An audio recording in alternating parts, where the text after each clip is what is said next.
جب ان کو بلایا جاتا ہے اللہ رسول کی طرف تاکہ رسول ان کے آپس کے مقدمے کا فیصلہ کرے، تو ان میں سے ایک فریق جو ہے کترا جاتا ہے. یہاں منافقین کی اللہ تعالیٰ بتا رہے ہیں. البتہ اگر حق ان کی موافقت میں ہو تو رسول کے پاس بڑے اتاش کیش بن کے آ جاتے ہیں. کیا ان کے دلوں کو منافقت کا روگ لگا ہوا ہے یا شک میں پڑے ہوئے ہیں، یا ان کو یہ خوف ہے کہ اللہ اور اس کا رسول میں ظلم کرے گا؟ اصل بات یہ کہ ظالم تو یہ لوگ خود ہیں. ایمان لانے والوں کا کام تو یہ ہے کہ جب وہ اللہ اور اس کے رسول کی طرف بلائے جائیں تاکہ رسول ان کے مقدمے کا فیصلہ کرے تو وہ کہیں کہ ہم نے سنا اور اطاعت کی. ایسے لوگ فلاح پانے والے ہیں، اور کامیاب وہی ہیں جو اللہ رسول کی فرمانبرداری کریں اور اللہ سے ڈریں اور اس کی نافرمانی سے بچیں. یہ منافق اللہ کے نام سے کڑی کڑی قسمیں کھا کر کہتے ہیں کہ آپ حکم دے تب گھروں سے نکل کھڑے ہوں. ان سے کہو قسمیں نہ کھاؤ، تمہاری اطاعت کا ہاتھ معلوم ہے، تمہارے کرتوتوں سے اللہ بے خبر نہیں. کہو اللہ کی مطیع بنو اور رسول کے تابع فرمان بند کر رہو. دیکھیں اگر تم منہ پھیرتے ہو تو خوب سمجھ لو کہ رسول پر جس فرض کا بار رکھا گیا اس کا ذمہ دار وہ ہے، اور تم پر جس فرض کا بار ڈالا گیا ہے اس کے ذمہ دار تم. اس کی اطاعت کرو گے تو خود ہی ہدایت پاؤ گے، ورنہ رسول کی ذمہ داری اس سے زیادہ کچھ نہیں کہ صاف صاف حکم پہنچا دے. اللہ نے وعدہ فرمایا کہ تم میں سے ان لوگوں کے ساتھ جو ایمان لائیں اور نیک عمل کریں کہ وہ ان کو اسی طرح زمین میں خلیفہ بنائے گا جس طرح ان سے پہلے گزرے لوگوں کو بنا چکا ہے. ان کے لیے ان کے اس دین کو مضبوط بنیادوں پہ قائم کرے گا جسے اللہ تعالیٰ نے ان کے حق میں پسند کر لیا، اور ان کی موجودہ حالت خوف کو امن سے بدل دے گا. بس وہ میری بندگی کریں اور میرے ساتھ کسی کو شریک نہ کریں، اور جو اس کے بعد کفر کرے تو ایسے ہی لوگ فاسق ہیں. نماز قائم کرو، زکوٰۃ دو اور رسول کی اطاعت کرو، امید ہے کہ تم پر رحم کیا جائے گا. جو لوگ کفر کر رہے ہیں ان کے متعلق اس غلط فہمی میں نہ رہو کہ وہ زمین میں اللہ کو عاجز کر دیں گے. ان کا ٹھکانہ دوزخ ہے، وہ بڑا ہی برا ٹھکانہ ہے. اے لوگوں جو ایمان لائے ہو، لازم ہے کہ تمہارے مملوک، اب پھر یہاں پہ اللہ تعالیٰ پھر ہمیں جو ہے ایک رولنگ بتا رہے ہیں. اے لوگوں جو ایمان لائے ہو، لازم ہے کہ تمہارے مملوک اور تمہارے وہ بچے جو ابھی عقل کی حد کو نہیں پہنچے 3 اوقات میں اجازت لے کے تمہارے پاس آیا کریں، صبح کی نماز سے پہلے اور دوپہر کو جب کہ تم کپڑے اتار کر رکھ دیتے ہو، اور عشاء کی نماز کے بعد. یہ 3 وقت تمہارے لیے پردے کے ہیں. یہ ان لوگوں کے لیے، غلاموں کے لیے اجازت تھی اور بچوں کے لیے. لیکن یہ کہ جو بڑے تھے، ایلڈر تھے، وہ جب بھی آئیں وہ نوک کر کے آئیں، جس وقت بھی پورے دن میں بھی آئیں تو نوک کر کے آئیں. ان کے بعد وہ بلا اجازت تم آئیں تو نہ تم پر کوئی گناہ ہے نہ ان پر. تمہیں ایک دوسرے کے پاس بار بار آنا ہی ہوتا ہے. یعنی پھر یہ 3 اوقات جو ہیں پردے کے ہیں، اور اس کے بعد اگر وہ آئیں گے اور تم کسی ایسی حالت میں ہو تو پھر اس میں تمہارا قصور ہے. ٹھیک ہے نا، اصل تو یہی وقت پردے کے ہیں. اس طرح اللہ تمہارے لیے اپنے ارشادات کی توضیح کرتا ہے، وہ علیم اور حکیم ہے. اور جب تمہارے بچے عقل کی حد کو پہنچ جائیں تو چاہیے کہ اسی طرح اجازت لے کر آیا کریں جس طرح ان کے بڑے اجازت لیتے رہے. یعنی انہیں 3 وقتوں کی اجازت کی ضرورت نہیں ہوگی، پھر وہ جب بھی آئیں وہ نوک کر کے آئیں. اس طرح اللہ اپنی آیات تمہارے سامنے کھولتا ہے، وہ علیم و حکیم ہے. اور جو عورتیں جوانی سے گزری بیٹھی ہوں، نکاح کی امیدوار نہ ہوں، وہ اگر اپنی چادریں اتار کر رکھ دیں تو ان پر کوئی گناہ نہیں. یعنی اگر وہ اپنے دوپٹے اتار دیں تو اللہ تعالیٰ نے ان کے لیے گنجائش رکھی ہے، ان کے لیے کوئی مسئلہ نہیں ہے. آج ہم دیکھتے ہیں کہ ہمارے جو بوڑھی خواتین ہیں سب سے زیادہ وہی اپنے آپ کو لپیٹ کے بیٹھی ہوتی ہیں. ٹھیک ہے نا، اپنے دوپٹہ بھی بیچاری ان کے سروں سے اترتا تک نہیں ہے. لیکن آج جن کو اللہ تعالیٰ نے جو ہے پردے کا حکم دیا ہے کہ پراپر طریقے سے اپنے کور کریں، وہ سب سے زیادہ جو ہے وہ آزاد پھر رہے ہوتے ہیں. تو الٹا زمانہ آ گیا. ابھی دیکھیں کہ اللہ تعالیٰ نے تو عورتوں کو اجازت دے دی ہے، لیکن اللہ تعالیٰ نے کیا کہا ہے کہ بشرطے کہ زینت کی نمائش کرنے والی نہ ہو. تو ابھی بھی آپ دیکھیں کہ بعض بڑی شوق خواتین ہوتی ہیں، بوڑھی بھی ہو جاتی ہیں اور اپنے اس فیز سے بھی گزر جاتی ہیں. جب ان کو حیض نہیں آتا تو اس میں بھی شوقین ہوتی ہیں. تو اگر وہ اس کنڈیشن میں ہے کہ جو شوقین ہے تو پھر تو وہ حیا ہی رکھیں. ٹھیک ہے نا، وہ زیادہ بہتر ہے.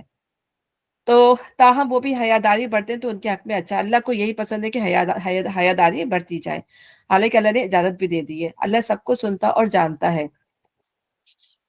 کوئی حرج نہیں اگر کوئی اندھا یا لنگڑا یا مریض کسی کے گھر سے کھا لے، اور نہ تمہارے اوپر اس میں کوئی مذائقہ ہے کہ، یعنی ان کے لیے اللہ جو ہے بالکل عام حکم تھا کہ کہیں سے بھی جا کے کسی کے گھر سے بھی مانگ کے کھا سکتے تھے، کیونکہ یہ ان کے اندر عذر تھا، یہ کما نہیں سکتے تھے. تو یہ کہیں بھی کس گھر میں بھی جائیں گے یہ مانگ کے کھا سکتے ہیں. پھر اور نہ تمہارے اوپر اس میں کوئی مذاکرہ ہے کہ اپنے گھروں سے کھاؤ یا اپنے باپ دادا کے گھروں سے یا اپنی ماں نانی کے گھروں سے یا اپنے بھائیوں کے گھروں سے یا اپنے بہنوں کے گھروں سے یا اپنے چچاؤں کے گھروں سے یا اپنے پھپھیوں کے گھروں سے یا اپنے ماموں کے گھروں سے، اپنے خالاؤں کے گھروں سے، یا ان گھروں سے جن کی کنجیاں تمہاری سپردگی میں ہوں، یا اپنے دوستوں کے گھروں سے. اس میں بھی کوئی حرج نہیں کہ تم لوگ مل کر کھاؤ یا الگ الگ. یعنی یہ ایسے گھر ہیں جس میں انسان بلا تکلف بھی چلا جاتا ہے اور بلا تکلف جو ہے مانگ کے کھا بھی لیتا ہے. ٹھیک ہے نا. یعنی فرض کریں کہ اب آپ چلے گئے، آپ کے بچے چلے گئے، گھر میں جو ہے